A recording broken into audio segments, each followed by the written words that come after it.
మంచిది. దేవుని వాక్యంలో నుండి మత్తయి సువార్త 8వ అధ్యాయం 18వ వచనం నుండి చదువుకుందాం. అయితే యేసు వారి వద్దకు వచ్చి పరలోకమందును భూమి మీదను నాకు సర్వాధికారం ఇయ్యబడి ఉన్నది, కాబట్టి మీరు వెళ్ళి సమస్త జనులను శిష్యులుగా చేయుడి. తండ్రి యొక్కయు కుమారుని యొక్కయు పరిశుద్ధాత్మ యొక్కయు నామములోనికి వారికి బాప్తిస్మమిచ్చుచు నేను మీకు ఏ ఏ సంగతులను ఆజ్ఞాపించితునో వాటినన్నిటినీ గైకొనవలెనని వారికి బోధించుడి. ఇదిగో నేను యుగ సమాప్తి వరకు సదాకాలము మీతో కూడా ఉన్నానని వారితో చెప్పాను. దేవునికి మహిమ కలుగును గాక. హల్లెలూయా చెప్దాం అందరి గట్టిగా, హల్లెలూయా. దేవుని బిడ్డలారా, చదివినటువంటి వాక్య భాగంలో యేసు ప్రభువారు ఆయన ఈ లోకంలో 33.5 సంవత్సరాలు మానవునిగా జీవించి అనేక అద్భుత కార్యాలు జరిగించి చివరిగా మనందరి దోషముల నిమిత్తమై ఆయన కలువరి శిలువలో మరణించి 3వ దినాన తిరిగి లేచి ఆయన ఆరోహణుడై తండ్రి వద్దకు వెళ్ళిపోతున్నాడు అనగా ఆయన తన చివరి మాటలు శిష్యులతో చెబుతున్నట్లుగా మనం చూస్తూ ఉన్నాం. ఏంటి ఆయన చెబుతున్నటువంటి ఆఖరి మాటలు అని మనం చూస్తే, శిష్యులతో అంటున్నాడు, ఇదిగో పరలోకమందును భూమి మీదను నాకు సర్వాధికారం ఇయ్యబడి ఉన్నది, కాబట్టి మీరు వెళ్ళి సమస్త జనులను శిష్యులుగా చేయండి. శిష్యులతో ఆయన అంటున్న మాట, పేతురు, ఆంద్రేయ, యోహాను, మిగిలిన శిష్యులారా, మీరందరూ ఏం చేయాలంటే సర్వలోకానికి వెళ్ళండి, వెళ్ళి సమస్త ప్రజలను నా శిష్యులుగా చేయండి అని అంటున్నాడు. దేవుని బిడ్డలారా, విశ్వాసులుగా చేయండి అని అనట్లేదు, కానీ శిష్యులుగా చేయండి అని అంటున్నాడు యేసు ప్రభువు. విశ్వాసులకి శిష్యులకి చాలా తేడా ఉంది. శిష్యులకి విశ్వాసులకి చాలా తేడా ఉంది. ఈరోజు మనం విశ్వాసులమా, యేసు ప్రభు వారి శిష్యులమా గ్రహించుకోవాలి. శిష్యుడు అంటే ఏంటంటే కంపల్సరిగా గురువు ఉన్నాడు ఆయనకి అని అర్థం. శిష్యుడు ఏం చేస్తాడంటే గురువును వెంబడిస్తాడు, నెంబర్ 1. రెండవదిగా గురువు గారు చెప్పేదంతా నేర్చుకుంటాడు, దాన్ని లోపలికి తీసుకుంటాడు. నెంబర్ 3, శిష్యుడు చేసే పని ఏంటంటే గురువు గారి తదనంతరం ఆయన వెళ్ళిపోయినాక లేదా చనిపోయినాక ఆయన బాధ్యత ఈయన తీసుకుంటాడు. అర్థమవుతుందండి? ఒకటి ఏంటంటే శిష్యుడు గురువు గారిని వెంబడిస్తూ ఉంటాడు, రెండవది ఆ గురువు చెప్పేదంతా లోపల వంట పట్టించుకుంటాడు, నేర్చుకుంటాడు. దేవుని బిడ్డలారా, మూడవది ఏంటి అంటే ఆ గురువు గారి తదనంతరం గురువు గారు చేయాల్సిన పని శిష్యుడు చేస్తాడు. మనకు గురువు ఎవరు? ఈ లోకంలో మన గురువులు ఎవరు లేరు.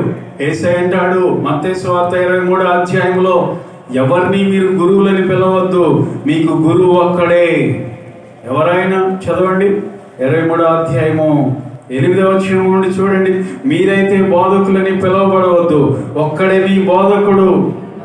మీరందరూ సహోదరులు, మరియు భూమి మీద ఎవరికైనా తండ్రి అని పేరు పెట్టవద్దు, ఒక్కడే మీ తండ్రి, ఆయన పరలోకమందు ఉన్నాడు. 10వ వచనంలో అంటాడు, మరియు మీరు గురువులని పిలువబడవద్దు, క్రీస్తు ఒక్కడే మీ గురువు, మీలో అందరికంటే గొప్పవాడు మీకు పరిచారకుడై ఉండాలి. సో మన గురువు ఎవరన్నమాట? ఏ సంఘ కాపర్లు కాదు, ఏ నాయకులు కాదు, మన గురువు యేసుక్రీస్తు వారు మాత్రమే. ఈ లోక సంబంధంగా మనకు నాయకులైన వారిని కూడా గురువులని అనుకోవడంలో తప్పులేదు, కానీ వారందరినీ మించినటువంటి గురువు, గురువులను మించిన గురువు, ఇంక చెప్పాలంటే గురువులందరికీ గురువు మన ప్రభు అయిన యేసుక్రీస్తు వారు. హల్లెలూయా. సో యేసు ప్రభు వారికి మనం ఎలా ఉండాలి అంటే విశ్వాసులుగా ఉండకూడదు కానీ మనము కూడా శిష్యులుగా ఉండాలని ప్రభు కోరుకుంటా ఉన్నాడు. దేవుని బిడ్డలారా, ఇప్పుడు చెప్పండి, గురువు అయినటువంటి యేసు ప్రభు వారితో మనం ఎలా ఉండాలి? ఆ 3 మాటలు చెప్పండి. నెంబర్ 1, ఆయనను మనము వెంబడించాలి. రెండవది, ఆయన దగ్గర మనము నేర్చుకోవాలి. మూడవదిగా, ఆయన చేయాల్సింది మనము చేయాలి. ఇప్పుడు ఆయన పరలోకంలో ఉన్నాడు. యేసు ప్రభు వారు భూమి మీద లేడు. ఇప్పుడు దేవుని బిడ్డలారా, ఆయన మనకు అప్పగించి ఆయన పరలోకానికి వెళ్ళాడు. మొదటిగా తన శిష్యులైన 12 మంది వారికి అప్పగించాడు తన బాధ్యత. ఆ తర్వాత ఆ 12 మంది శిష్యుల ద్వారా మనకు కూడా దేవుడు ఆ బాధ్యత ఇచ్చాడు. కాబట్టి ఇప్పుడు మనము శిష్యులుగా మారాలి. ఎప్పుడు విశ్వాసుల్లాగా ఉండకూడదు. దేవుని బిడ్డలారా, ఎప్పుడు కూడా జీవితకాలం అంతా కూడా మరి మనం ఎప్పుడు కూడా ఇంకా చిన్న బిడ్డలాగా ఉండకూడదు, కానీ మనము శిష్యులుగా మారాలి. దేవునికి ప్రయోజనకరంగా ఉండాలి అని దేవుడు మనకు తెలియజేస్తా ఉన్నాడు. దేవునికి మహిమ కలుగును గాక. కాబట్టి ఇంకా నువ్వు శిష్యుడిగా ఉంటున్నావా, శిష్యురాలుగా ఉంటున్నావా, లేకపోతే దేవుని బిడ్డ ఇంకా విశ్వాసిగానే ఉంటున్నావా? దేవునికి శిష్యులు కావాలి. ఆయన సువార్తను ప్రకటించే శిష్యులు కావాలి. ఆయన అప్పగించిన దానిని నెరవేర్చేటటువంటి ఫాలోవర్స్ కావాలి, డిసైపుల్స్ కావాలి. అది యేసు ప్రభు వారు పిల్లగా మనకి తెలియజేసినటువంటి మాటలు. శిష్యులకు ఉండాల్సినటువంటి లక్షణాలు ఏంటో కొన్ని మనము నేర్చుకుందామండి. శిష్యులకు ఉండాల్సినటువంటి లక్షణం ఏంటి అంటే, మొదటిగా చూడండి, యెషయా గ్రంథం 50వ అధ్యాయం 4వ వచనం చదువుదామా?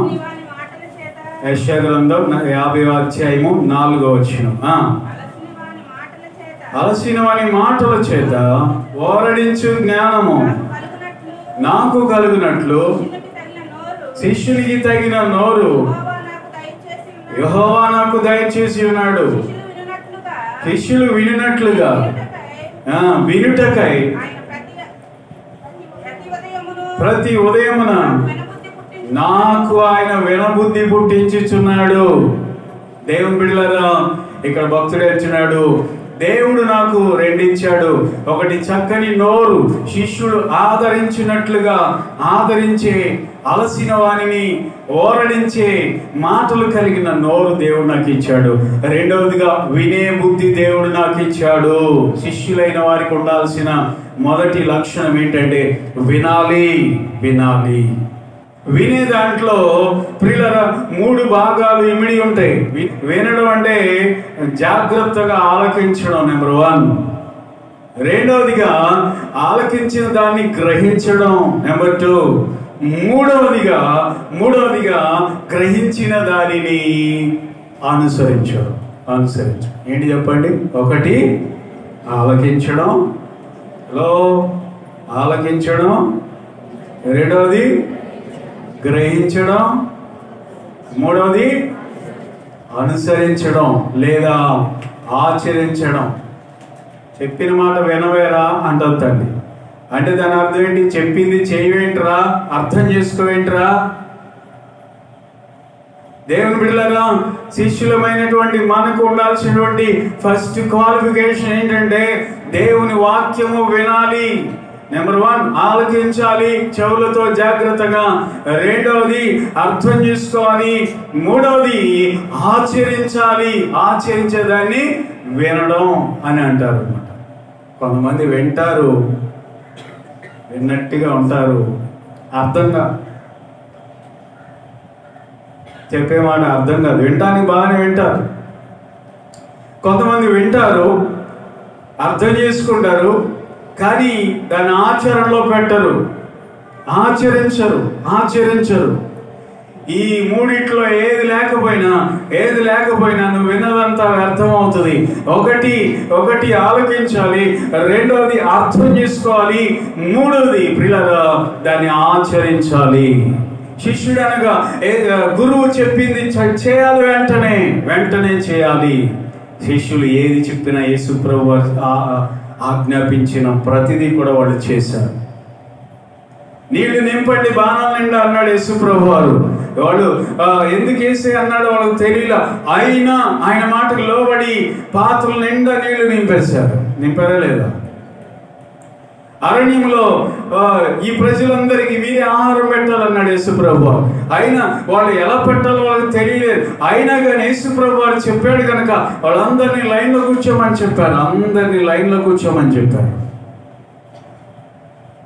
వినటమే, ఆచరించటమే మన జీవితాలకు గొప్ప ఆశీర్వాదము. దేవునికి స్తోత్రం కలుగును గాక. లాజరును లేపే సమయంలో ఆ రాయి పక్కకు దొర్లించండి అన్నాడు ప్రభు. ఎందుకయ్యా కంపు కొడతాడు లాజరు, ఎందుకు ఇప్పుడు రాయి దొర్లించమంటున్నావు అని ఎదురు మాట్లాడలేదు. కానీ చెప్పింది చెప్పినట్లు చేశారు.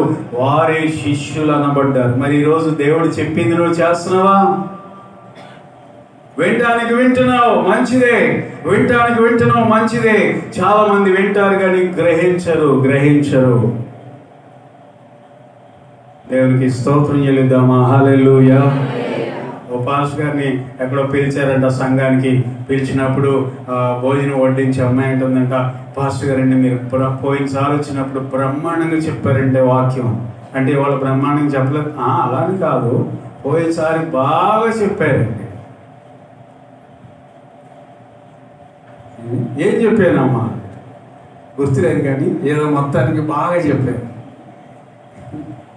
నేను అన్నదీనిలో గుర్తు చేసుకుని చెప్పు సీరియస్గా. బాగా చెప్పానంట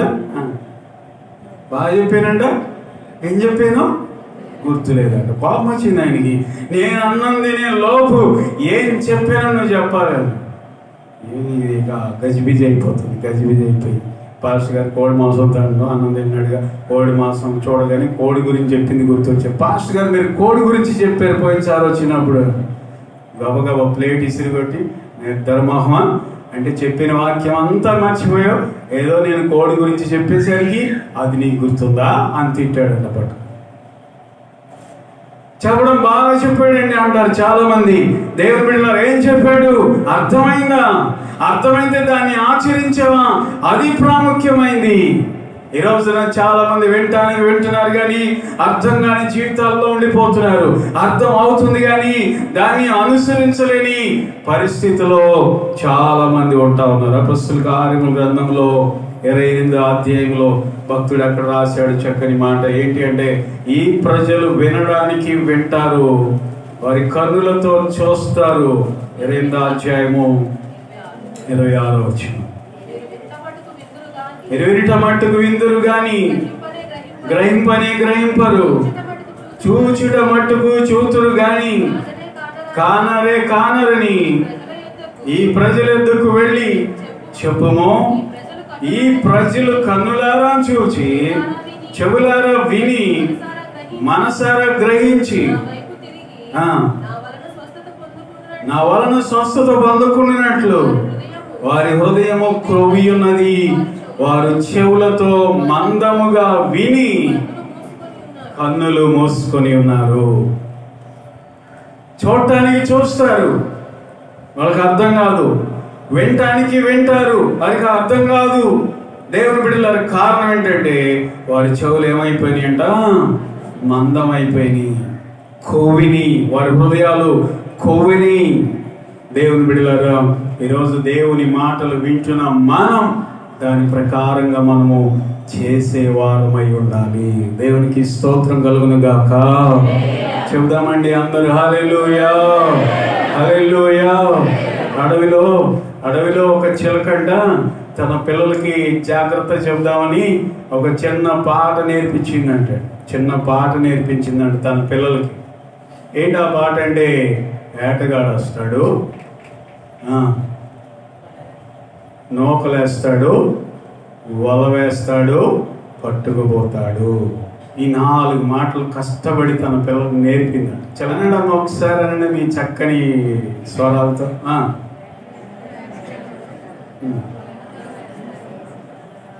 వేటగాడు వస్తాడు, నూకలు వేస్తాడు, వల వేస్తాడు, లేదా ఉచ్చులు వేస్తాడు, పట్టుకుపోతాడు. ఈ పాట వాటికి వచ్చేసిందని తల్లి ఎంతో హ్యాపీ ఫీల్ అయిపోయింది. ఒకరోజు తల్లి ఎక్కడికో దూరంగా వెళ్ళింది. ఈ చెట్టు కొమ్మల మీద నిలబడి ఇవన్నీ ఈ పాట అందుకొని ఏమని, వేటగాడు వస్తాడు, వల వేస్తాడు, దానికి ముందేంటి నూకలు వేస్తాడు, తర్వాత వల వేస్తాడు, పట్టుకుపోతాడు. ఈ పాట పాడుతాడు. ఆ రోజు వేటగాడు అడవిలోకి వచ్చాడు. పాపం అడవి అంతా తిరిగిన ఒక్క పక్షి కూడా పడలేదు. పిల్లలు అటుగా వచ్చాడు, పాట వినబడుతుంది దీనికి. అరే ఏంట్రా పక్షులు పాడుతున్నాయి చిలకలు అని చెప్పి దగ్గరికి వెళ్ళి వింటున్నాడు వాటి పాట. ఓహో ఇటుకి నేను వస్తానని ముందే తెలిసిపోయింది, వలేస్తానని కూడా తెలిసిపోయింది, నూకలేస్తానని కూడా తెలిసిపోయింది, దొరికితే పట్టుకుపోతానని కూడా తెలిసిపోయింది. ఇక వాళ్ళ నా జాతకం బాగాలేదు, ఇంటికి వెళ్ళిపోవడం బెటరు, వలేసినవి దొరకవు, ఇక వీటికి అర్థమైపోయింది కదా అనుకున్నాడు మనసులో. అనుకుని ఎందుకైనా మంచిది ఒకసారి నూకలేద్దాం, వలేద్దాం అని చెప్పి వేసాడంట. ఇవి పాడే పాటలు పాడుకుంటానే వచ్చి దిగిని కింద. ఏమని పాడుకుంటానే,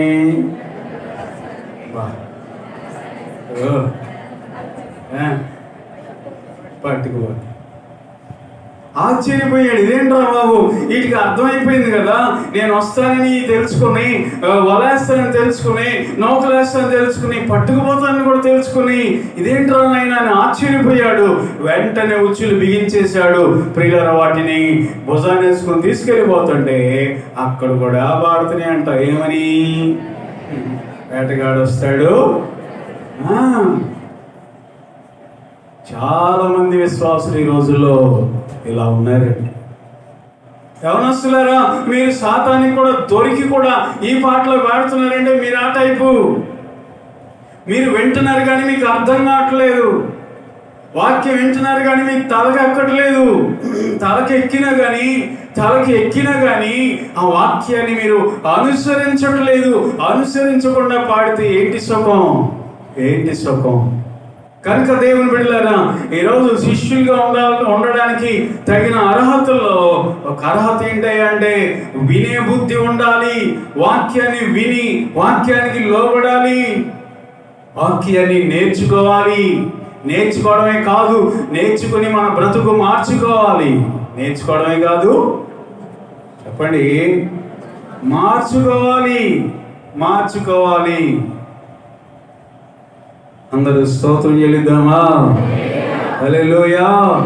కనుక దేవుని బిడ్డలారా, శిష్యులకు ఉండాల్సిన అర్హతలో మొదటి లక్షణం ఏంటి అంటే మనము ప్రియులారా వినే బుద్ధి ఉండాలి. విని వాక్యాన్ని అంగీకరించాలి. వాక్యాన్ని కొంతమంది ఎదురు త్రోసేస్తారు, తృణీకరిస్తారు. అలా మనం ఉండకూడదు. వినే బుద్ధి దేవుడు మనకు అనుగ్రహించును గాక. చెప్దామా హల్లెలూయా? బిగ్గరగా హల్లెలూయా. కనుక దేవుని బిడ్డలారా, ప్రభు అంటున్నాడు కదా, మీకు విని బుద్ధి ఉండాలి. విని బుద్ధి ఉన్నప్పుడు మీరు నేర్చుకుంటారు. నేర్చుకుంటేనే మీ జీవితం మార్చుకుంటారు. మార్చుకోకపోతే మీరు శిష్యులు కాలేరు.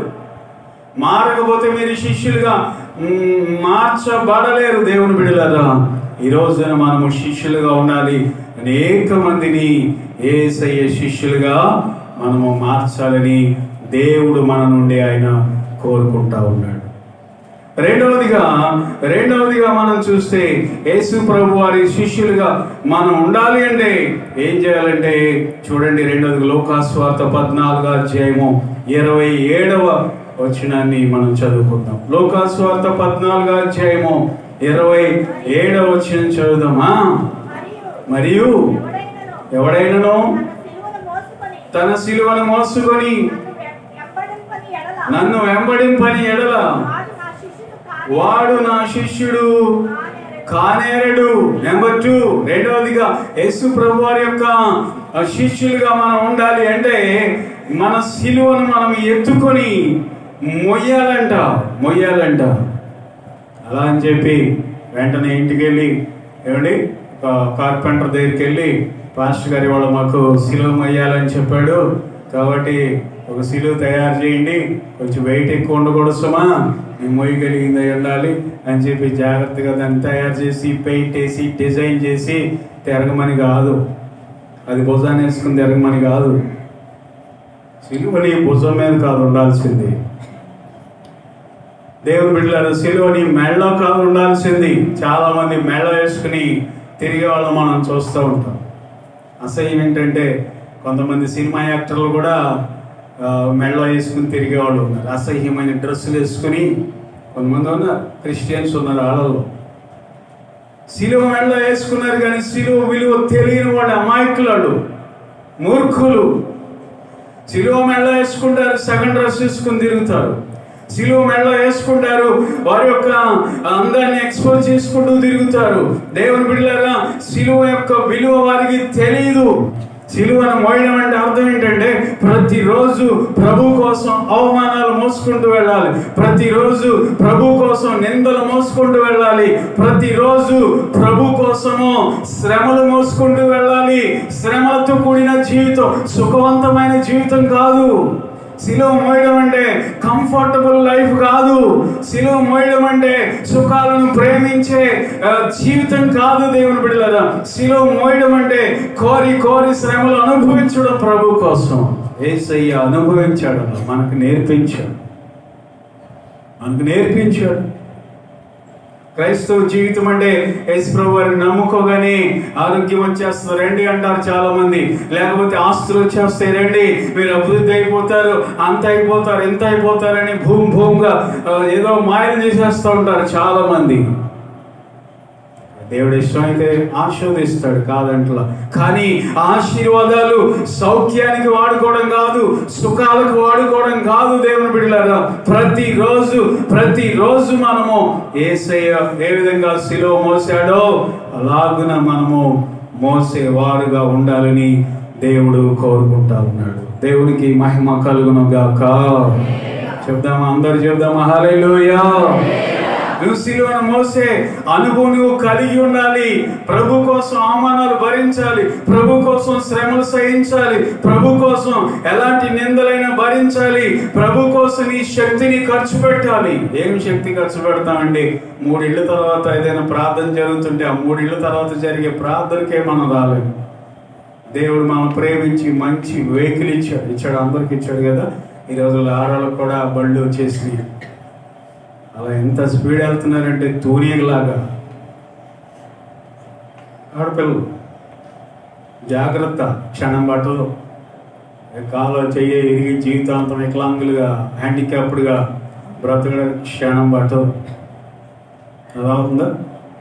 స్పీడ్ థ్రిల్స్ బట్ కిల్స్ అని బోర్డు ఉంటుంది, సైన్ బోర్డు ఉంటుంది రోడ్ల మీద. స్పీడ్ ఎలా ఉంటుంది మా? స్పీడ్ ఎలా ఉంటుంది? థ్రిల్గా ఉంటుందంట. థ్రిల్ బట్ కిల్, చంపుతుంది. దేవుని స్తోత్రం కలుగును గాక. హల్లెలూయా. కనుక దేవుని బిడ్డలారా, ఈ రోజున సిలువ మోయటం అంటే మనం ఏదో సౌఖ్యాలతో బ్రతుకమని కాదు. సిలువ మోయటం అంటే ప్రభు కోసం శ్రమ పడటం. దేవుడు నీకు మంచి వాహనాలు ఇచ్చాడు, దేవుడు నీకు మంచి ఆరోగ్యం ఇచ్చాడు, దేవుడు నీకు మంచి వసతులు ఇచ్చాడు. ఇవన్నీ ఇచ్చిన దేవునికి నువ్వేం చేయగలుగుతున్నావు? ఎలా ప్రయాసపడగలుగుతున్నావు? Life is very short. జీవితం అనేది చాలా చిన్నది. దేవుడు నీకు ఇచ్చిన జీవితం దేవుడి కోసం ఏం చేయగలుగుతున్నావు అనేది చాలా ప్రాముఖ్యం. పరలోకంలో దేవుడు ఏమడుగుతాడు? ఇంకో మరి 2 లక్షలు సంపాదించావు, ఎంత ఇల్లు, పెద్ద ఇల్లు కొన్నావు, ఇల్లు కట్టావా, నీ పిల్లల్ని బాగా చదివించావా? ఇవి అడుగుతాడు దేవుడు.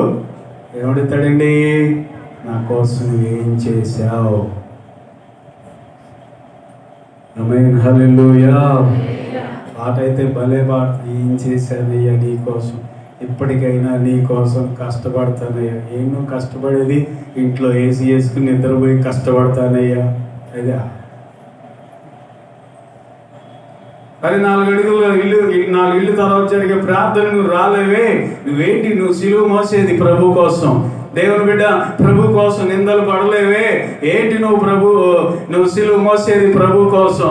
ఎవరైనా నేను ఏదైనా మాట అంటే పడలేవే, నీ భర్త ఏదైనా అంటే పడలేవే, నీ భార్య ఏదైనా పడలేవు, నీ అత్తమామలు ఏదైనా అంటే ఓర్చుకోలేవు, ఏదైనా నిన్ను తిడితే సహించలేవు, నువ్వు సిలువ ఎక్కడ మోస్తావు?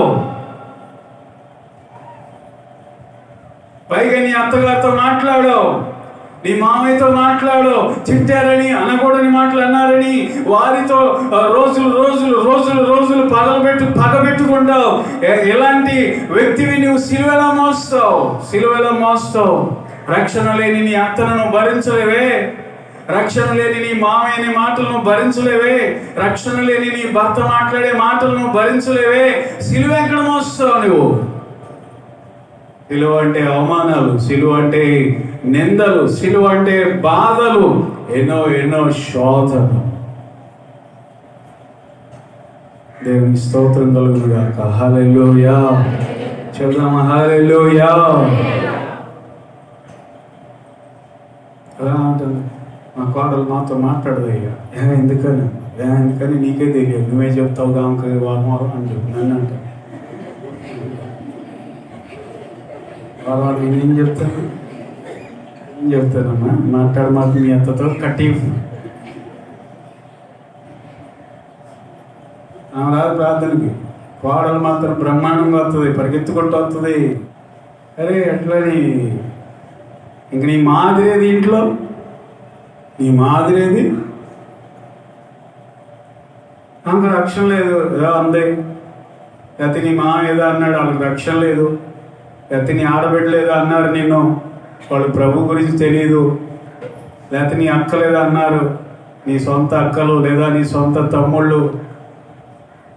దేవుని బిడ్డలారా, సహించే ఓర్పు లేనప్పుడు సిలువ ఎక్కడ మోస్తామండి? అద్దాకు సిలువ పాటలు పాడమంటే బ్రహ్మాండంగా పాడతాం. ఎందుకు అలాంటి జీవితాలు ఎందుకు చెప్పాడు? మనము పిల్లరా యేసయ్య సిలువను మోసినట్లుగా ఏముందా సిలువలు అంటే? ఎబ్రీ పత్రికలో ఉంటుంది అన్నమాట, చదవండి. 12వ అధ్యాయము చూడండి. ఆయన ఎదుట ఉంచబడిన ఆనందము కొరకు ఏం చేశాడంట? అవమానమును మనము కూడా విడిచిపెట్టి విశ్వాసమును కర్తయు దానిని కొనసాగించువాడు నేను యేసు వైపు చూచుచు మన ఎదుట ఉంచబడిన పందెములో ఓపికతో పరిగెత్తుదాం. ఆయన తన ఎదుట ఉంచబడిన ఆనందము కొరకై అవమానము నిర్లక్ష్య పెట్టి సిలువను సహించి దేవుని సింహాసనం యొక్క కుడి పార్శ్వమున ఆసీనుడై ఉన్నాడు. సిలువలో ఏముంది? ముళ్ళ కిరీటం ఉంది, భరించాడు. సిలువలో ఏముంది? కొరడా దెబ్బలు ఉన్నాయి, భరించాడు. సిలువలో ఏముంది? ముఖాన ఉమ్ము వేయటం ఉంది, అయినా యేసయ్య భరించాడు. సిలువలో ఇంకేముంది? ప్రియుల హేళనలు ఉన్నాయి, అవమానాలు ఉన్నాయి. వెనక నుండి నిన్ను తన్నింది ఎవరో చెప్పుకో చూద్దాం అన్నారంట, భరించాడు యేసయ్య. ముళ్ళ కిరీటం పెట్టి నువ్వు రాజు కదా, ఈ కిరీటమే కరెక్ట్, ఇదే నీకు సెట్ అవుతుంది, ఇప్పుడు నువ్వు నిజంగా రాజులాగా ఉన్నావు అని చెప్పి ముళ్ళ కిరీటం పెట్టి అపహాస్యం చేశారు. భరించాడు యేసయ్య. అది సిలువను మోయటం అంటే. భరించాడు.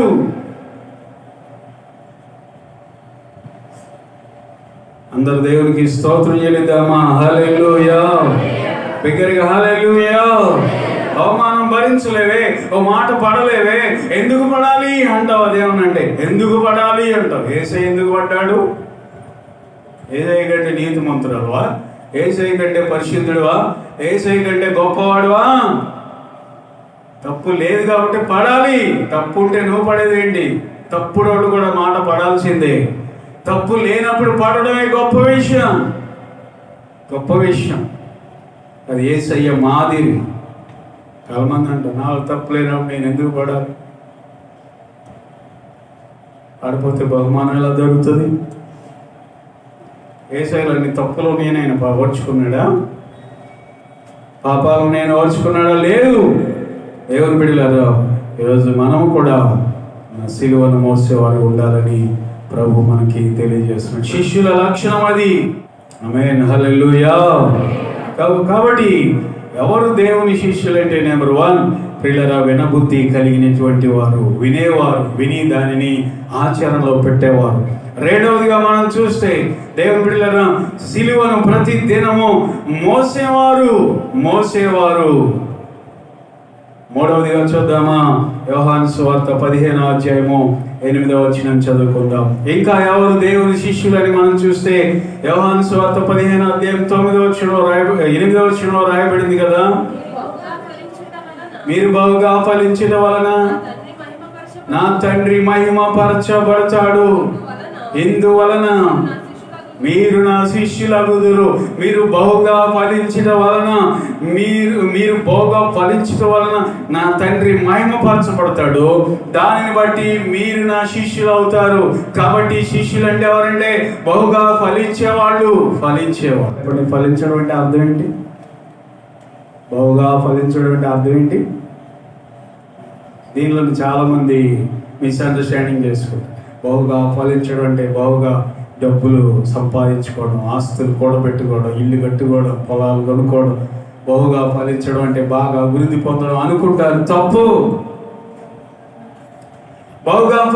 ఒక చెట్టు బహుగా ఫలించిందంటే ఆ చెట్టు అనేకులకి మేలుకరంగా ఉంది. అలాగే ఒక వ్యక్తి ఫలించాడు బహుగా అంటే అనేకులకి అతడు మేలుకరంగా ఉన్నాడు. కాబట్టి ఈరోజు మనం ఏం ఫలించాలి? ఆత్మల ఫలాలు ఫలించాలి. ఆత్మల ఫలం ఫలించాలంటే ఆత్మఫలం మనలో ఉండాలి. మీరు బాగా అర్థం చేసుకోండి. ఆత్మఫలం మనలో ఉంటే ఆత్మల ఫలాలు ఫలిస్తాం. ఆత్మఫలం ఏమనగా ప్రేమ, సంతోషము, ఇవి మనలో ఉంటే ఆత్మలను మనము సంపాదించగలుగుతాం. ఫలించడం అంటే ఆత్మలను దేవుని దగ్గరకు నడిపించు, అనేక మందిని ప్రభు దగ్గర నడిపించు. అర్థమవుతుందండి?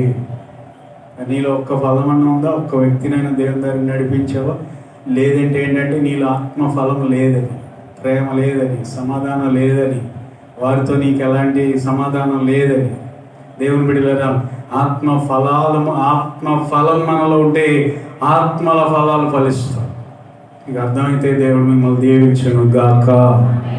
చెప్దామా? హల్లెలూయా. అనేక మందికి ఆశీర్వాదంగా ఉండడమే ఫలించడం. నీ ద్వారా అనేక మంది మేలు పొందుకోవడమే ఫలించడం. నీ ద్వారా అనేక మంది ఆర్థికంగా కానీ, మరి ఆత్మీయంగా కానీ, పిల్లల భౌతికంగా కానీ మేలు పొందుకోవడమే నువ్వు ఫలించడం. నీ జ్ఞానము ఇతరులు పొందుకోవడమే నువ్వు ఫలించడం. నీ ఫైనాన్షియల్ హెల్ప్ అనేది వాళ్ళు పొందుకోవడం నువ్వు ఫలించడం. నీకు అర్థమవుతుందో లేదో? దేవుని బిడ్డలారా, ఆత్మ ఫలాలు మనం ఫలించాలంటే ఆత్మ ఫలము మనలో నిలిచి ఉండాలి. అది దేవుడు కోరుకుని. ఆమేన్, హల్లెలూయా. చెప్దాం అందరు గట్టిగా, హల్లెలూయా. దేవుని బిడ్డలారా, పరలోకానికి వెళ్ళినప్పుడు మనతో పాటు కొంతమంది ఫలాలను తీసుకుని వెళ్ళాలి ప్రభు దగ్గరికి. పరలోకానికి వెళ్ళేటప్పుడు నీవు ఒక ఫలములు కలిగిన వ్యక్తిగా వెళ్ళాలి. ఫలాలు లేని గుడ్రాలుగా మనం వెళ్ళకూడదు. సంఘం అలా ఉండకూడదు. ఫలభరితమైనటువంటి జీవితం అనేది మనము కలిగి ఉందము గాక. హల్లెలూయా. భారతదేశాన్ని బ్రిటిష్ వాళ్ళు పరిపాలిస్తున్న కాలంలో సర్ ఆర్థర్ కాటన్ గారి గురించి మీకు అప్పుడప్పుడు చెప్తూ ఉంటాను. ధవళేశ్వరం బ్యారేజ్ నిర్మించినవాడు, ఆయన ప్రభుని నమ్ముకున్నాడు, ఆయన భార్య ప్రభుని నమ్ముకుంది. దేవుని బిడ్డలారా, ఏదో భారతదేశాన్ని మనం ఏలటానికి వచ్చామన్న ఉద్దేశంలో చూడలేదు, కానీ ఈ ప్రజలకు ఎలా సహాయం చేయాలనేటటువంటి గొప్ప ఉద్దేశం కలిగిన వ్యక్తి ఆయన. అప్పుడు యంత్రాలు లేవు, జేసీబీలు లేవు, మిషన్లు లేవు, ఏమీ లేవు. మనుషులతోనే కట్టడం ప్రారంభించాడు. ఆ పని వలన అతడు చాలా గ్రామాల ప్రజలకి ఉపాధి కల్పించాడు.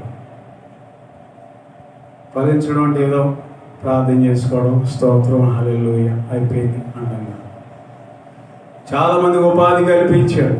చాలా మంది ఆర్థికంగా అభివృద్ధి అయ్యారు. ఆయన భార్య రాత్రిపూట కొంతమంది స్త్రీలను పిలిచి కొన్నది పెట్టి పంపించేదంట, బట్టలు ఇచ్చి పంపించేదంట, దేవుని బిడ్డలకు ఆహారం పెట్టి పంపించేదంట.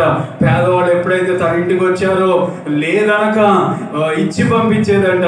అది ఫలించడం అంటే అనేకులకు ఆశీర్వాదకరంగా ఉండడమే ఫలించడం. ఆమేన్, హల్లెలూయా.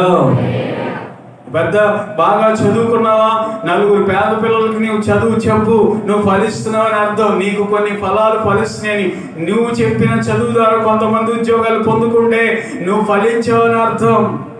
బ్లైండ్ హోమ్లో ఉన్నప్పుడు, అందులో వికలాంగుల పాఠశాలలో ఉన్నప్పుడు ఈవినింగ్ రోజు చెప్పేవాడిని, బైబిల్ చెప్పేవాడు నా పిల్లలు.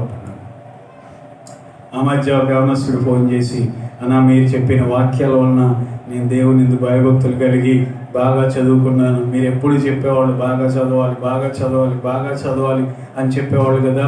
నేను అలాగే పట్టుబట్టి చదివాను, కష్టపడి చదివాను. ఇప్పుడు నేను బ్యాంకులో ఒక జాబ్ చేస్తున్నానని ఫోన్ చేసి చెప్పాడు. ఏ బ్యాంకులో చేస్తున్నా అంటే బందర్ రోడ్లో యూకో బ్యాంకులో చేస్తాను. వెంకటేశ్వరరావు అతని పేరు. అక్కడికి వెళ్తూ ఉంటాను. అన్నా బాగున్నారా, రెండు కూర్చోండి అంటే. హ్యాండిక్యాప్ ఎలా నడుస్తాడంటే కింద 2 చేతులు పెట్టి నడుస్తాడు, 2 చేతులు పెట్టి నడుస్తాడు కింద. ఆ కుర్రాడంటే ఎంత ప్రేమ ఆయన చూస్తున్నాడు. దేవుని బిడ్డలారా, ఈ రోజున మనం ఏం చేయాలంటే ఫలించేవారుగా ఉండాలి, ఫలించేవారుగా ఉండాలి. ఇంకొక ఆయన ఉన్నాడు బ్లైండ్ గిడియోన్ అని. ఆయన కూడా మంచి చదువు చదివి ఇప్పుడు ఏం చేస్తున్నాడు, సేవ చేస్తున్నాడు. ఆయన కూడా సగం కళ్ళు కనపడుతుంది, సగం కళ్ళు కనపడదు. అప్పుడప్పుడు నెలకోసారి మీటింగ్ పెడతాడు ఆయా టౌన్స్లో పెట్టి, నన్ను కూడా రమ్మంటాడు వాకింగ్ చెప్పాడు. దేవుని బిడ్డలారా, దేవుడు మనకు ఇచ్చిన ఆశీర్వాదాలు తీసుకుని మనం ఫలిస్తున్నామా, వాటిని మనమే తినేస్తున్నామా? దేవుని ఆశీర్వాదాలన్నీ మనమే అనుభవించి దేవునికి ఎందుకు పనికిరాని వ్యక్తులుగా మనం ఉంటున్నామా? మనం పరిశీలన చేసుకోవాలి. ఆమేన్, హల్లెలూయా. మన యవనస్తులు చక్కగా అందరూ ప్రతి నెల కూడా 150 రూపాయలు పోగు చేసుకుని చక్కగా పేదవాళ్ళకి ఎంతమందిగా సుమారుగా 5-6 సంవత్సరాల నుంచి చేస్తూ ఉంటారు. నాకు వెళ్ళినప్పుడు అంటూ ఉంటారు, పాస్టర్ గారు మీ చర్చి వాళ్ళేనంటగా, ఎవరు చెప్పారు కానీ నా గురించి, వాళ్ళే నేను అడగకుండానే వాళ్ళే వచ్చి నాకు ఇచ్చారండి. నిజంగా ఆయన వాళ్ళని చూడగానే నాకు ఏడుపు వచ్చిందండి, కళ్ళలో నీళ్లు పట్టుకొని చెప్తాం. ఫలించడం అంటే ఫలభరితంగా ఉండడం అంటే అలా ఇతరులకి మనము ప్రయోజనకరంగా ఉండడమే ఫలభరితంగా ఉండడం. దేవునికి మహిమ కలుగును గాక. చెప్దామా హల్లెలూయా. మీరు బాగుగా ఫలించడం వలన నా తండ్రి మహిమపరచబడతాడు. దానివల్ల మీరు నాకు శిష్యులను పడతారు. మరి ఇలాంటి లక్షణాలు మనలో ఏదైనా ఉన్నాయా?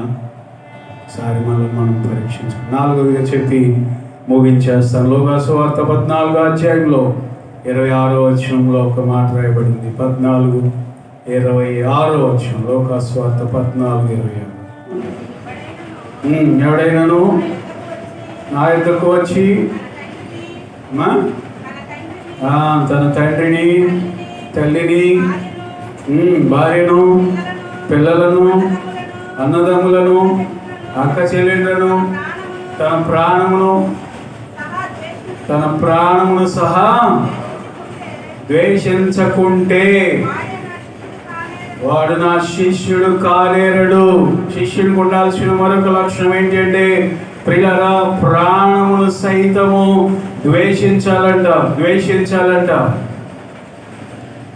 పైన ఏముందంటే భార్యని కానీ తల్లిని కానీ ద్వేషించమంటే, ప్రియులారా, అవసరమైనప్పుడు స్వార్థ కోసం వారినైనా వదలమని చెప్తున్నాడే కానీ వాళ్ళందరినీ ద్వేషించమని కాదు దాని అర్థం. మన వాక్యాన్ని ఎలా అర్థం చేసుకోవాలో అలా అర్థం చేసుకోవాలి. మన స్వార్థం కోసం వాక్యాన్ని అర్థం చేసుకోకూడదు.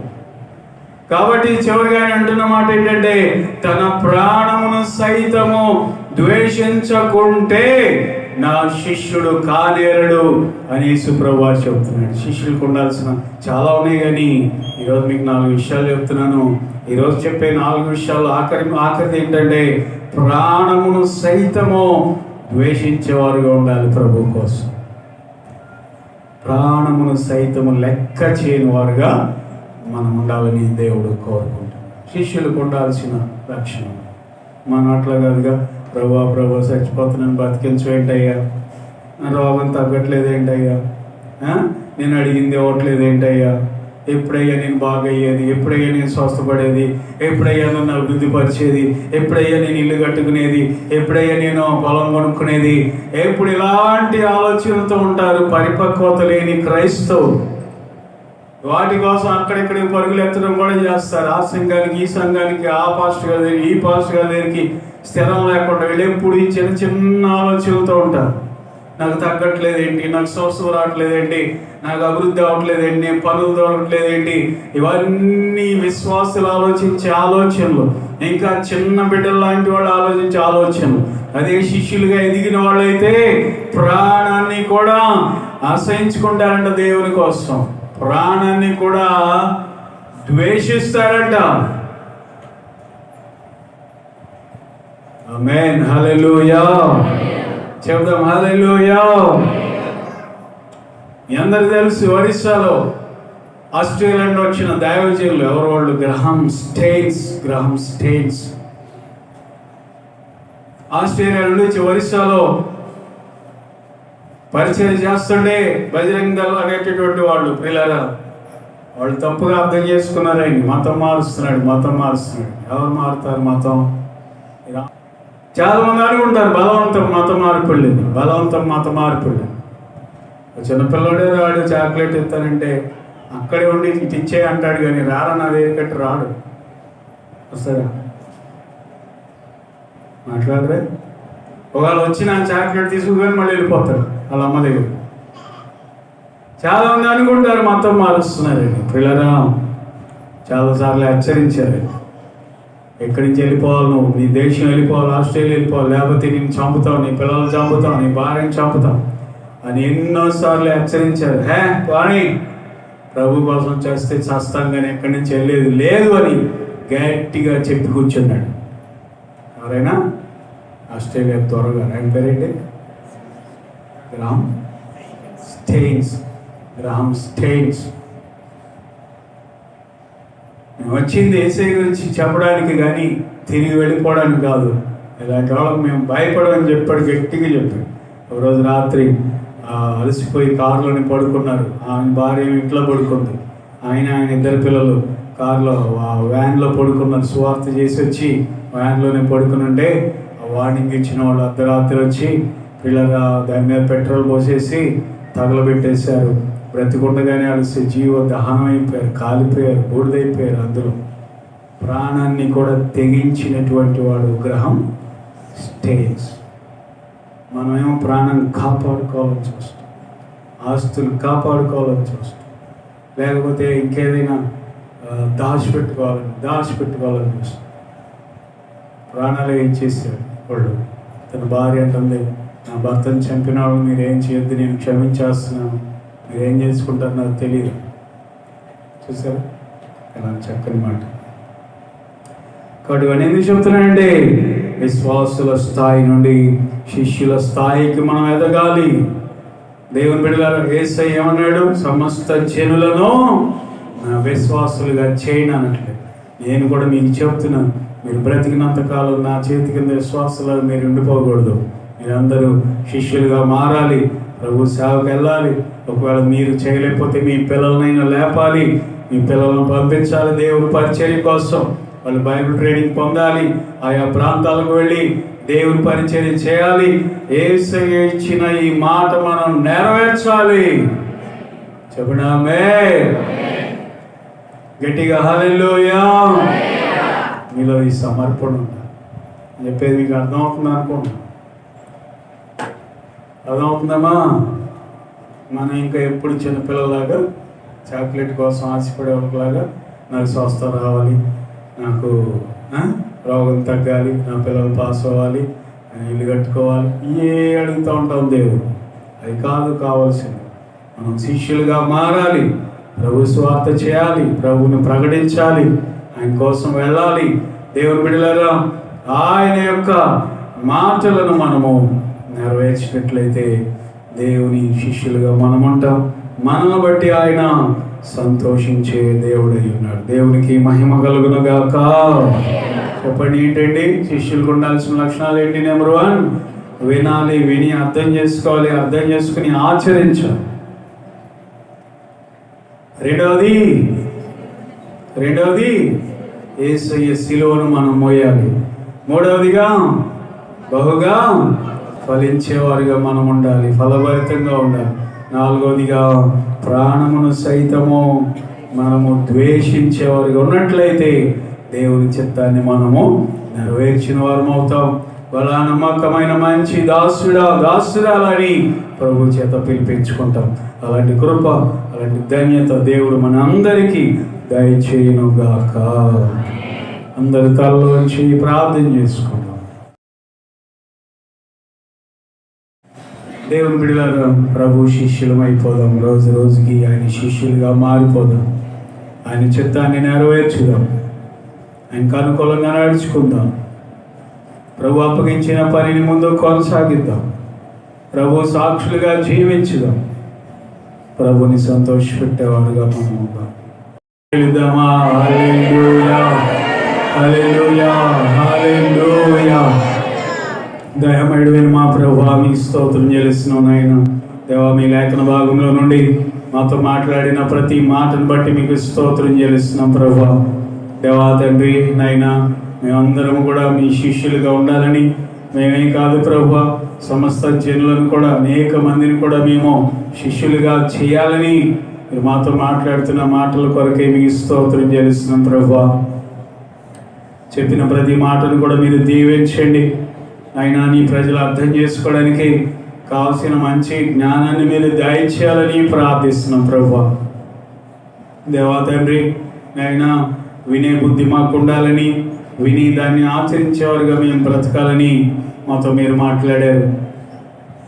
అంతేకాదు ప్రభు, ప్రతిదినం కూడా మేము సిలువను మోసేవారుగా ఉండాలని, మా సిలువను మేము ఎత్తుకొని ప్రతిరోజు దాన్ని మోయాలని ప్రభు నాయన మీరు మాతో మాట్లాడినందుకు వందనాలు చెల్లిస్తున్నాం తండ్రి. అంతేకాదు ప్రభు, మేము బహుగా ఫలించేవారు ఉండాలని, ఫలిస్తేనే మీ శిష్యులుగా మేము ఉంటామని మీరు మాట్లాడారు. అంతేకాదు ప్రభు, మా ప్రాణాన్ని కూడా మేము ద్వేషించేవారు ఉండాలని మాట్లాడినందుకు వందనాలు చెల్లిస్తున్నాం ప్రభు. ఎప్పుడు కూడా ప్రభు పై అనుభవాల్లో మేము జీవించకుండా లోతైన అనుభవాలకి వెళ్ళేవారమై, దేవా తండ్రి, మీ శిష్యులకు తగిన నాయన లక్షణాలు మా జీవితాల్లో కలిగిన వారుగా మేము ఉండడానికి సహాయం చేయండి ప్రభు. చెప్పిన ప్రతి మాటను దీవించేయండి, మా హృదయాల్లో భద్రపరచండి. ఆ మాటల ప్రకారంగా నడుచుకోవడానికి మీరు సహాయం చేయమని ప్రార్థిస్తున్నాం తండ్రి. మా ప్రభువైన యేసుక్రీస్తు వారి దివ్య నామములో ప్రార్థించి వేడుకొంచున్నాము తండ్రి. ఆమేన్.